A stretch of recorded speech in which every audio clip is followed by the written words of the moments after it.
Hello and welcome back. Once again, I'm your instructor, Lukas, and today we'll be looking at a more modern understanding of argumentation. While Aristotle set up an idea of argumentation that stood for nearly 2,000 years, there have been much more recent examinations of the ways arguments are constructed. In particular, a few decades ago, a man named Toulmin became frustrated with the inability of formal logic to explain everyday arguments, which prompted him to develop his own model of practical reasoning. His model has 6 parts, 3 required and 3 optional, and has become widely regarded as a useful and practical way of analyzing the form of arguments. We'll discuss each of the 6 parts in turn. However, before we get to that, let's start with a review of some formal logic. Enthymemes, which as you recall from the previous lesson, are a condensed type of a syllogism that leave portions unstated.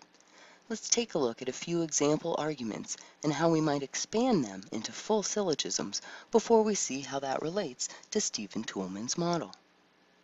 So, if you look at this slide, you can see that it has 3 arguments about which car we should buy based on 3 different criteria.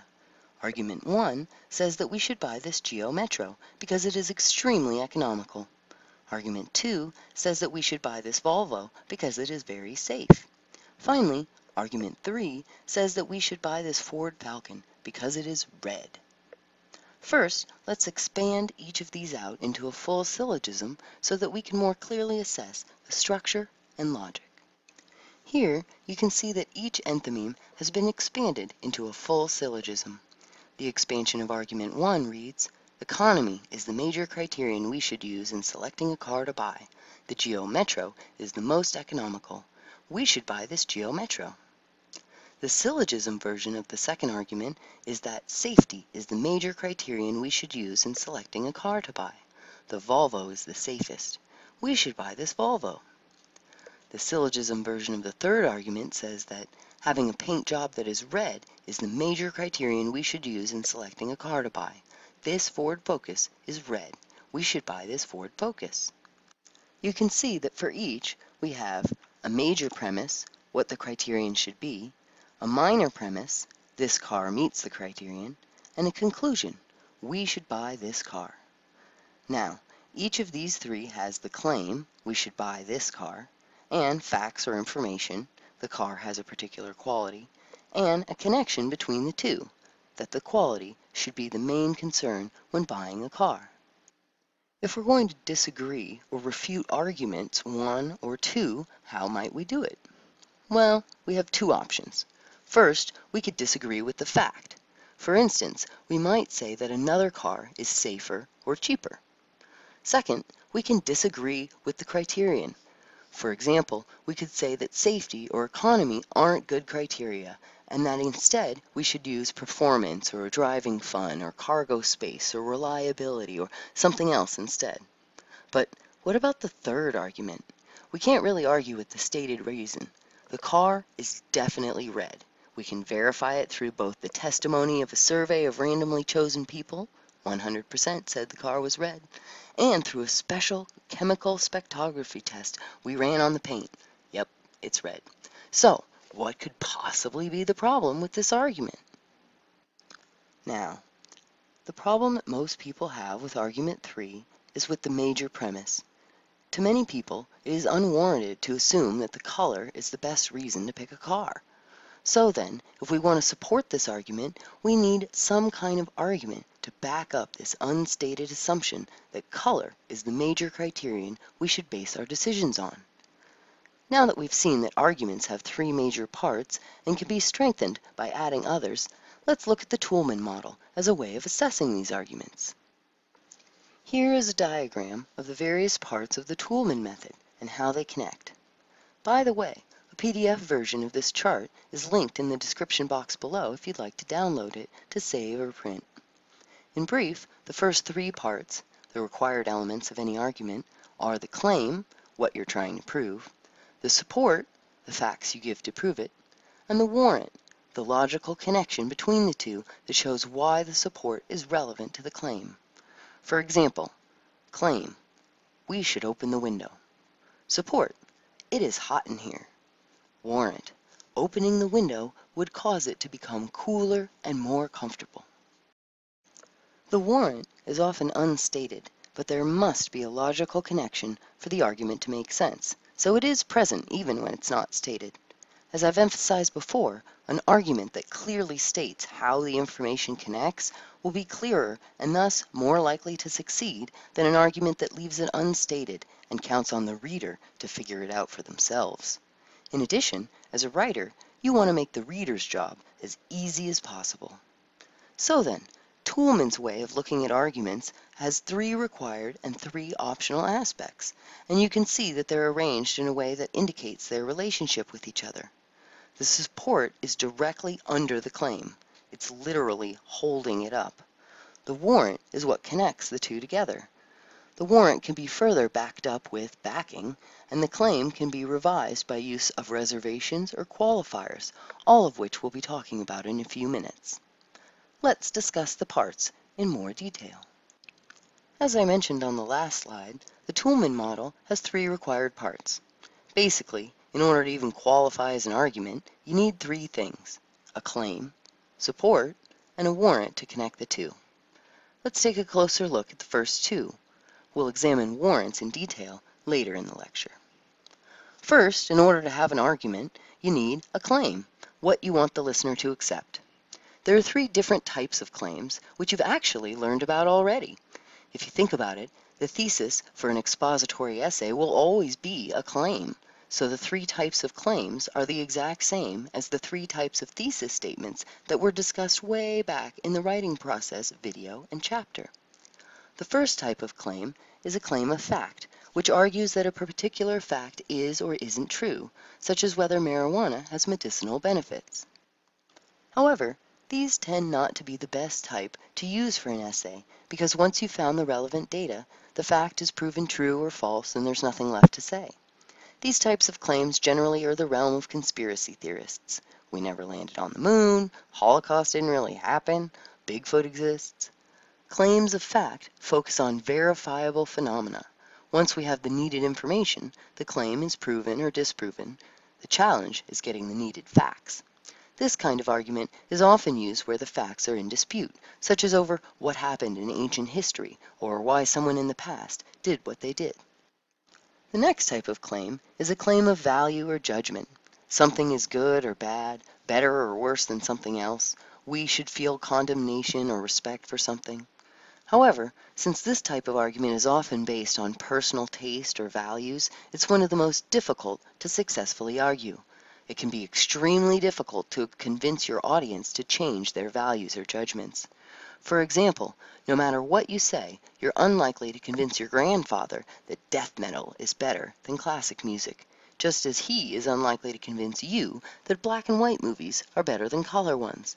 Because these claims center around opinions, attitudes, and subjective evaluations, they're the most difficult to persuade others of, particularly if they have an already formed opinion or attitude opposite to the one you're arguing. For example, someone arguing that abortion should be seen as murder will have a difficult time convincing someone who judges abortion to be a decision that is the right of the mother to make about her own body, no matter what is said, and vice versa. Therefore, in professional and academic circles, most discussion centers around the last type, claims of policy, what we should do. These are claims advocating courses of action that should be undertaken. However, it isn't the topic that makes the type of claim, it's the argument being made about it. For example, for gay marriage, a claim of fact might be, gay marriage would benefit the country, or would be detrimental. A claim of value might be, the bond of love between 2 people, whatever their gender, is a beautiful thing that should be respected, or gay marriage is disgusting and immoral. A claim of policy might be that gay marriage should or shouldn't be legalized. As a final note, I'd remind you that you can test the strength of particular types of claims by considering the aspects or questions included in the textbook chapter. Take a moment and consider this. The car claims from the previous slide are all the same kind of claim. What kind are they? Each of the arguments says that we should buy a specific car, so they're all claims of policy. They tell us what action we should take. Moving on from claims, the second required aspect for an argument is that you have support. Support refers to the proof or evidence for the claim. Support answers the questions, what's your proof, or how do you know, or why, and is in the form of various facts or evidence. The first and most common type of support is examples, which can range from a brief mention all the way to a fully developed illustration lasting a paragraph or more. Examples can also be real or hypothetical. Another common type of support is statistics. This can include lots of different uses of numbers, from raw numbers, such as saying that 62,619 veterans were homeless on a single night in 2012, to things like rates of change, such as saying that, on average, the price of gas from 1997 to 2006 rose almost 12 cents per year, or probability statements, including results from controlled studies and experiments, such as stating that as of 2018, you had a 1 in 175 million chance at winning a lottery jackpot. Percents and ratios are another common use of statistical support, such as saying that 1 in 3 Americans is overweight. Mean or average, median, the middle number, and mode, the most occurring number, are all methods of measuring the central tendencies. An example of using mean or average would be to say that the average price of a home in Sonoma County in February of 2013 was $380,000. However, examples and numbers are not the only types of evidence or support that exists. In some cases, tangible objects. Objects such as murder weapons are extremely important in criminal cases, and we've all heard the saying that a picture is worth 1,000 words, or the more modern equivalent, pics or it didn't happen. However, even tangible evidence is subject to interpretation, such as when people argue over whether a picture shows the Loch Ness Monster or a child's toy staged to look like a monster. Another type of support that's often used in both academic research and criminal court cases is that of testimony, which is a formal written or spoken statement. We rely on testimony for things we cannot know directly or are not qualified to judge. Testimony is accepted or rejected due to the credibility of the source. People make judgments based on competence, expertise, trustworthiness, goodwill, and dynamism. Other things that can help the credibility can be if the person was an eyewitness, if they have a background or training that makes them especially trustworthy or knowledgeable, and if there's a clear lack of bias. One last type of support is social consensus, which can also be thought of as common knowledge or shared value judgments, such as the idea that children should be protected, or that money is the most important indicator of how a business is doing, the importance of free speech, fairness, the right to privacy, and so on. It can also include things such as shared historical understandings, such as the Nazis were firmly in the wrong, or previously established conclusions in the paper. However, argument doesn't happen in a vacuum, and actual audiences' judgments of the quality of evidence or support are affected by many variables, including their agreement or disagreement with the claim. If they firmly disagree with your conclusion before they even start reading or listening, it's much less likely that you'll be able to convince them than someone who already agrees with you or who has no firm opinion. The delivery and the form of the argument can also affect the audience's reactions. A smooth, skillful, eloquent argument will be more convincing. Another issue can be the audience's opinion of the person presenting the evidence or being quoted, whether they're thought of with respect or scorn. Evidence is the most influential when the audience is unfamiliar with the topic. Therefore, it's important to think about your audience when determining how much and what type of evidence to include. The more information they already have, the more likely it is that they have a predetermined opinion, which will be much more difficult to change than someone who's unaware of the issue. However, one thing that really helps support to be much more convincing is to show how the support actually does help to prove the point being made. This connection is the third required element of Toulman's model. The warrant is the underlying logical link that explains why the hard data, the support, is relevant or how it proves the thesis or claim.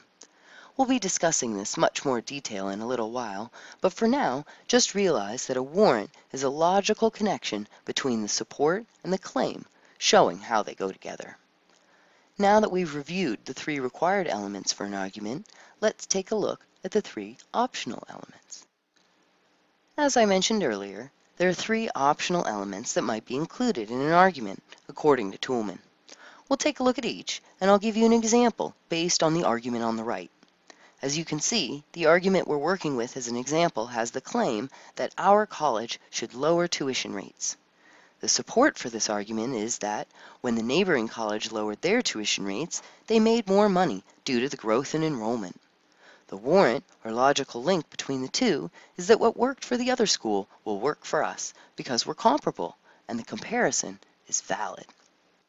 So then, the first optional element is backing, which provides additional justification for the warrant. Backing usually consists of evidence to support the type of reasoning employed by the warrant. For instance, if we needed to provide backing for our example argument, it would be by giving additional information to show that what worked for the other college will work for ours, due to it being a valid comparison. That might take the form of statistics that show that the two colleges are the same size and serve similar population areas, studies that show similar trends at the two colleges, and/or other evidence that shows that the other college is a good model for figuring out what will happen at our college due to the two being so similar. As you can see from this example, backing is basically support for the warrant. The next optional element that you might use in an argument, according to Toulmin, is a reservation. The reservation acknowledges exceptions or limitations to the argument. It admits the circumstances or situations where the argument would not hold. This makes the argument harder for someone else to disprove because it preempts them from using that situation as a counterargument. In fact, one student I had called a reservation a prebuttal, since it prevents someone from using that situation as a rebuttal. If we wanted to add a reservation to the example argument on the left, we would want to think about what objections might be raised. If we thought that someone might bring up the cost of adding classes as a counterargument, we might add something like, as long as we have a high number of classes that are not full, our college should lower tuition rates, so that the argument is clearly about filling classes rather than creating new sections or courses. The final optional element in Toulmin's model is a qualifier, which states the degree of force or probability behind the claim. Basically, the qualifier states how sure the arguer is about their claim. If you state an absolute claim, then all someone has to do is find one single tiny exception, and your whole argument comes tumbling down, having been disproven. However, if you say something like usually or in most cases to make your actual claim less definite, it's much easier to defend or prove, since a single example will no longer derail it. If we wanted to add a qualifier to this claim, we would want to think about how sure we were of the claim. If we were certain there were no way to disprove it, you could add something like, our college should definitely lower tuition rates. But if you knew there were some arguments that weaken yours, you might say something more like, our college should probably lower tuition rates. Now that we've gone over all of the required and optional elements for an argument, let's go back for a moment to the three example arguments to examine them with this knowledge in mind. Here we can see the three arguments we looked at in the beginning in syllogism form. With what you've just learned, you can probably see that the conclusion is the claim, the specific premise is the support, and the major premise is the warrant that connects the support to the thesis. The claim is that we should buy a certain car. The reason is because that car is the safest or most economical or red, and the statement about what we should use as a criteria is the warrant, explaining why that reason means we should buy that car. Each of these could have a qualifier, like probably, added, of course, and that's fairly straightforward and easy to understand, so we won't much talk about that optional aspect. However, we can definitely use these examples to think a bit more about backing, and specifically about the difference between backing, which is support for the warrant, and support, which is support for the claim. Let's look first at argument 1. If both people agreed that economy is the chief criterion for choosing a car, but they disagreed about which car was the most economical, then you would want to provide more support for the argument, more reasons why the Geo Metro is the most economical car. The person supporting the Geo Metro might provide additional support in the form of information about gas mileage, maintenance costs, taxes and licensing fees, and resale value. Now, let's take a look at argument 2 and think about what the situation might be for the writer to need more backing, but not more support. In this case, the two sides agree that the Volvo is the safest, which is why no more support is needed. We don't need to prove that the support really is true. On the other hand, if we need backing, which supports the warrant, that means the two sides disagree about the warrant that safety is the most important thing to consider when buying a car. To provide backing, the writer might argue that this car is for a very safety-minded middle-class couple with young children. The husband of the couple lost his mother in a car accident several years ago and is obsessed with safety. He could never enjoy driving or riding in a car that wasn't, in his mind, the safest car he could buy. The wife is also very concerned about the safety of their young children. These additional reasons to show why the warrant is valid in this case and are therefore backing, since they support the warrant rather than the claim. Let's look at it from the other side. What would the scenario be if no backing were needed for argument 2, but more support was needed? In this case, the warrant is not contested. Both parties agree that safety is the most important thing. On the other hand, there's a disagreement over whether this Volvo is the safest car. To argue for the Volvo's safety, the writer might provide support in the form of insurance claim data, crash test data, data about the actual construction of the car, and so forth. Again, this will be support, since it supports the claim directly.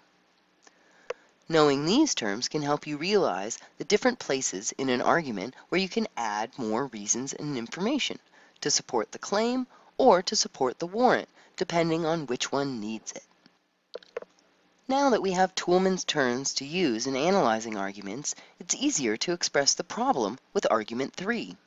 What is the problem with that argument? Clearly, the issue that most people are going to have with this argument is that the warrant seems silly. Why would color be the most important criterion? Clearly, if we want people to accept the argument, we need backing. You must think it ludicrous to argue that we should buy the Falcon because it's red. But think for a minute about Grandma Fritz's situation. Grandpa Fritz died 4 months ago. Grandma's hardly left the house since then and needs to get out of her depression. She likes to drive, even though Grandpa usually did all the driving in that clunky old Buick they owned. She never liked that car and she won't drive it now, maybe because it reminds her of Grandpa. What Grandma needs is a sporty, new, little, easy-to-drive and park car. So of course redness isn't the only criteria we should think about, but there are dozens of sporty little cars on the market that fit our other criteria. What is most important is that the car be red. That's always been her favorite color, and it's youthful and energetic. A little red car might just help snap her out of her morning and get her out of the house. And next Monday is her birthday. Let's have her wake up and see her own little red car in the driveway. So, let's go get the Falcon. It's available today, and it's exactly the kind of red that will perk Grandma up. This isn't an impossible situation. In fact, my uncle's friend actually did buy a red car for his mother for exactly this reason. This clearly illustrates the difference between providing more support versus backing the warrant. Obviously, no one disputes the car's color, so we don't need more support to show that it really is red. But just as obviously, it's essential to provide backing, because no one will automatically accept redness as a plausible criterion for buying a car the way they might accept economy or safety. This also demonstrates how Toulmin's system can help you make rhetorical decisions. Will your audience accept your stated support as sufficient?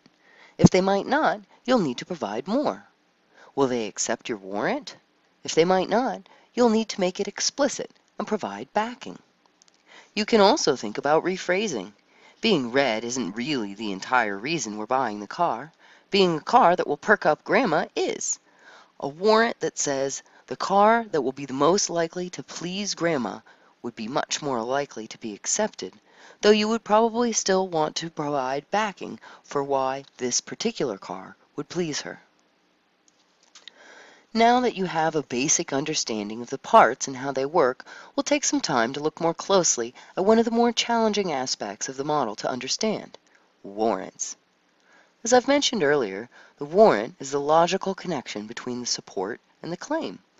If you've ever heard anyone say something like, "This suggestion is completely unwarranted," or "He was making unreasonable and unwarranted demands," meaning that there's no reason to do it, then you've already heard the word warrant used to mean a reason or justification. If you listened closely at around the 4-minute mark, I actually said the problem that people had with the argument about the red car is that it's unwarranted to assume color is the best way to pick a car.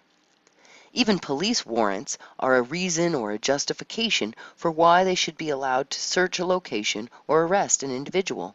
In Toulmin's model, the warrant is the reason or justification for why the support helps to show the claim is correct.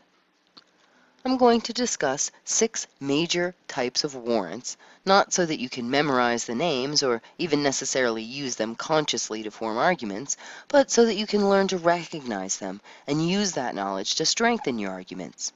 Many people use these without knowing the names, and you can too, but critical thinking and understanding can be enhanced by learning to recognize the different types and what to look for to see if they're strong or weak and why. Your textbook, which is linked in the description box below, discusses several ways of testing each of these warrant types in more detail than this lecture, both for finding holes in other people's arguments and finding holes in your own so that you can fix them before submitting the argument. Remember, warrants are not the supporting information themselves. They're the logical link between the support and the conclusion or claim. If the support is irrelevant, it doesn't even matter if it's true or not, so warrants are essential to solid arguments. Let's take a look at some of the most common types of warrants. The first is used with the most common type of support: generalization, which is used with examples. The logic when you use an example is that what is true of the part is true of the whole. The underlying idea is that the example being given is representative of the overall situation. For instance, giving an example of a school with out-of-date textbooks to prove a claim that schools need more funding is using the logic that what is true of that school is true of other schools as well. You're saying that the information from the example can be generalized to other cases. One way to test this type of warrant is with the star question. Is there a sufficient number of typical, accurate, and relevant examples or instances? Making analogies or comparisons is also a commonly used type of support. The warrant for an analogy being that things that are basically alike will be alike in the particular respect under consideration, and the inference being the two things that are alike in the aspect being considered. That was not. Making analogies or comparisons is also a commonly used type of support. The warrant for an analogy being that things that are basically alike will be alike in the particular respect under consideration. However, since the two things are not identical, there is room for doubt. Basically, using analogies is extrapolating from one situation or event based on the outcome of a similar situation or event. However, just because two things are similar does not mean that they're identical, so analogies should be used with caution. No analogy can ever prove something without a shadow of a doubt, since the two things being compared, no matter how much alike, are different in some ways, ways that might affect the predicted outcome. The tests of strength, then, are whether the essential similarities outweigh the differences, whether the differences are minor or important, and whether the aspect under consideration is indeed the same. Even if the things are basically alike, are they alike in the part that's being compared? Moving on, the next type of logical link that might connect support to the claim is a sign warrant. Sign warrants, sometimes called clue or symptom warrants, establish correlations, patterns, occurrences, or change that vary in relation to each other. They depend on one thing being a sign or a symptom of something else without a clear cause and effect relationship. A common use is to argue that a surface characteristic or property is a sign of some deeper underlying essence, such as that smiling is a sign of being a friendly person, or that high unemployment is the sign of an unhealthy economy. It isn't clear that one of them directly causes the other, but they tend to appear together. The basic idea is that there's a predictable relationship between the variables, with the inference that something can be predicted from the occurrence of something else. There are various questions you can ask to test correlations for strength. You can ask whether the sign and the thing being signified appear together. Are there countersigns? Could the sign actually indicate two different or opposite things? Has the sign been mistakenly identified as a cause? Is the sign the result of a coincidence? For instance, as the use of Internet Explorer has decreased, so have the incidents of murder, but it's pretty clear that those two things are not actually related, even though putting them on a graph from 2006 to 2011 shows an almost exact correlation. Other things can throw off the validity of signs as well. For instance, Maya Salavitz at Time magazine writes that, quote, members of the Hells Angels motorcycle gang are hundreds of times more likely to have ridden a bicycle than a kid who doesn't join a motorcycle gang. However, that doesn't mean that riding a bike is a gateway to joining a biker gang. It simply means that most people ride bikes, and the kind of people who don't are highly unlikely to ever ride a motorcycle. As another example, there is statistical evidence that people who eat oatmeal for breakfast are more likely to develop cancer than those who eat Frosted Flakes. Of course, digging a little deeper shows that people eating Frosted Flakes had an average age of about 7 years old, and thus were naturally much less likely to get cancer than the oatmeal eaters who had an average age in their mid-50s. On the other hand, some things actually do have a cause and effect relationship, which is our next type of common warrant. This one's pretty simple and easy to understand. You're saying that one thing causes another one reliably. Reasoning sometimes proceeds from cause to effect, as in predictions, and sometimes from effect to cause, as in explanations for behavior. Again, asking questions about the relationship is the best way to test it for strength. Could there be some other cause that both are really an effect of? Is someone assuming that since something came first and something else came second, the first caused the second, even though that isn't true? Are there significant multiple causes or effects, as is often the case? Have cause and effect been reversed, where the supposed cause is actually an effect? Are there other significant considerations that might alter or reduce the effect being caused? Another way people justify their logic is by using a warrant of principle. This means that the principle connecting the claim to the evidence is commonly accepted. For instance, if you said that we needed more information about a political candidate's voting record, that would be a claim. You might support it by saying that even though he seems honest, appearances can be deceiving. The idea that appearances can be deceiving is a principle that's commonly accepted by people without needing any additional convincing. We all know that appearances can be deceiving. Different cultures or subcultures obviously have different values and principles as well. A value of the importance of independence would be a strong and effective principle for Americans. A value of supporting the community through individual sacrifice would be a strong and effective principle for Chinese citizens. Tests of strength for this type of warrant focus on how effective it will be for the particular audience. How much can that specific audience be expected to buy into the principle? How common or widespread is it? Are there common exceptions? Does an opposite principle exist? For example, both the principle of quantity, more is better, and quality, well done is better, are used in different situations by the same people.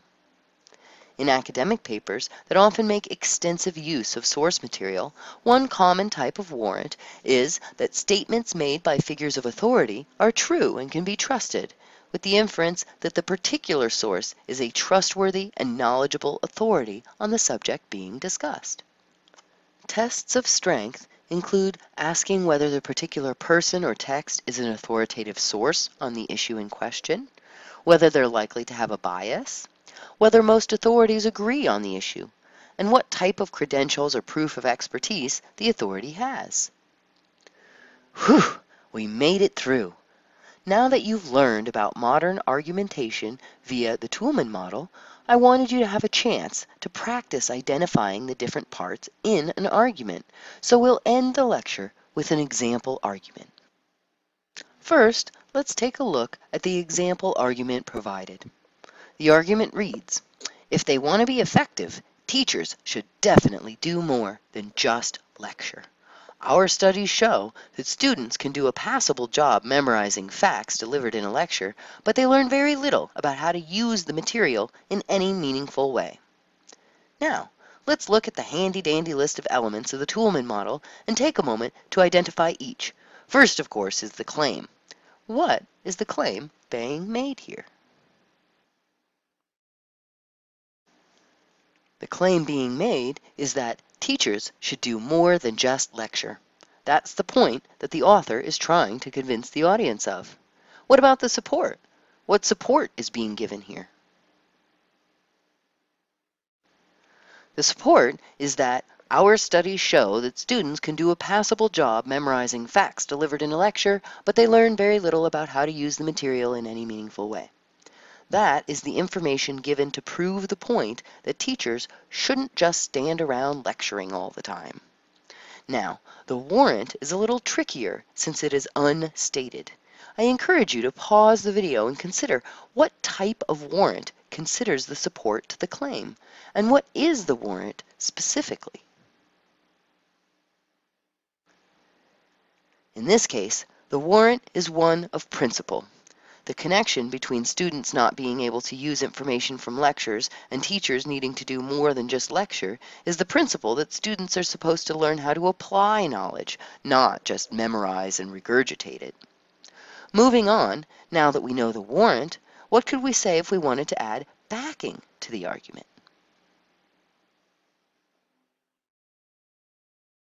Now, this could actually have a lot of possible answers, since there are different ways that we could support the legitimacy of our warrant. However, one possibility would be to find quotes, historical evidence, or other information to show that the purpose of instruction is to teach students how to utilize the material being taught. Next on the list is reservations.